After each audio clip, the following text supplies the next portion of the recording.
Hello' guys, সকলো ভালে আছেনে? আজি মই বনাবলৈ লৈছোঁ কলডিল আৰু চয়াবিনৰ তৰকাৰী। ভিডিঅ'টো আপোনালোকে শেষলৈকে চাব। যদি ভিডিঅ'টো চাই ভাল লাগে তেন্তে লাইক, শ্বেয়াৰ আৰু কমেণ্ট কৰিব আৰু মোৰ চেনেলটো ছাবস্ক্ৰাইব কৰি দিবলৈ নাপাহৰিব।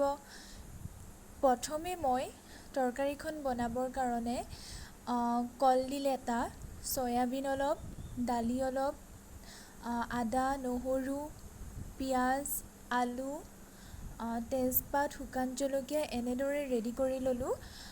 কলডিলটোৰ ওপৰ অংশটো মই এৰুৱাই লৈছিলোঁ, কাৰণ কলডিলৰ ওপৰ অংশটো ডাঠ থাকে, গতিকে খাই ভাল নালাগে।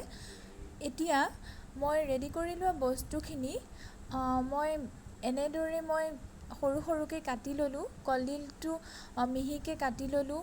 চয়াবিন, দালি এইখিনি অলপ সময় মই ভিজাই ৰাখিছিলোঁ। আলু, আদা, নহৰু এইখিনি সৰু সৰুকৈ কাটি ল'লোঁ। আদা, নহৰু আপোনালোকে মিক্সিত পিচি ল'বও পাৰে। মোৰ পিচি লোৱা নহ'লে মই এনেদৰে মিহি মিহিকৈ কাটি ল'লোঁ। এয়া দেখিছে, মই গোটেইখিনি যোগাৰ কৰি ল'লোঁ ৰেচিপিটোৰ কাৰণে। এতিয়া মই কেৰাহীটো গৰম হ'বলৈ দি কেৰাহীটোত অলপ তেল দিলোঁ। তেলখিনি গৰম হৈ গৈছে, ইয়াত ধোঁৱা ওলাই গৈছে। এয়া দেখিছেনে আপোনালোকে? তেলখিনি মই কেৰাহীটোত ভালদৰে কেৰাহীটোৰ ছাইডত মিলাই ল'লোঁ। এতিয়া মই যোগাৰ কৰি থোৱা যিখিনি আদা, নহৰু, জলকীয়া সেইখিনি মই তেলখিনিত দি দিলোঁ। ইয়াতে মই অলপ হালধিৰ গুড়া, ধনিয়াৰ গুড়া, জিৰা গুড়া আৰু অলপমান নিমখ এনেদৰে মিক্স কৰি ল'লোঁ। আপোনালোকে যিমানটো জোখতে চব্জিটো বনাব সিমানটো জোখত মছলাখিনি ৰেডি কৰি ল'ব। মোৰ হিচাপত সিমানটো পৰিমাণেই ৰেডি কৰি লৈছিলোঁ। এইখিনি এতিয়া অলপ সময় ভাজি ল'ম।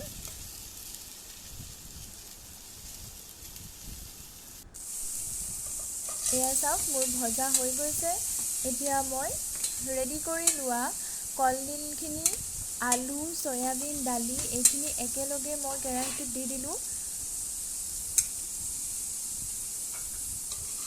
গোটেইখিনি দিয়াৰ পাছত মই ভালদৰে গোটেইখিনি মিলাই ল'লোঁ। এয়া দেখিছেনে, মই কেনেদৰে গোটেইখিনি ভালদৰে মিক্স কৰি লৈছোঁ। আপোনালোকে বাৰু এনেদৰে বনাই খাই পাইছেনে? কোনে কোনে বাৰু বনাই খাই পাইছে মোক কমেণ্টত জনাবচোন। আৰু যিসকলে বনাই খোৱা নাই তেওঁলোকেও বনাই খাই চাবচোন। নিশ্চয় খাই ভালেই পাব। এনেদৰে বনাই খাই ভালেই লাগে, বেয়া নালাগে।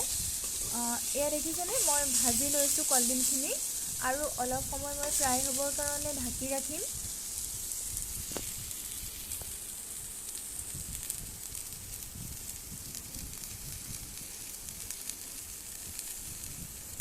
এয়া মোৰ কলডিলখিনি ফ্ৰাই হৈ গৈছে। এতিয়া ইয়াতে মই অলপ পানী দি এইখিনি অলপ টাইম মই উতলিবলৈ দিম।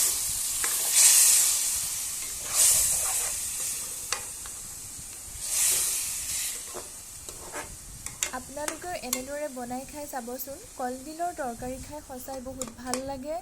কলডিল আমাৰ শৰীৰৰ কাৰণেও উপকাৰী।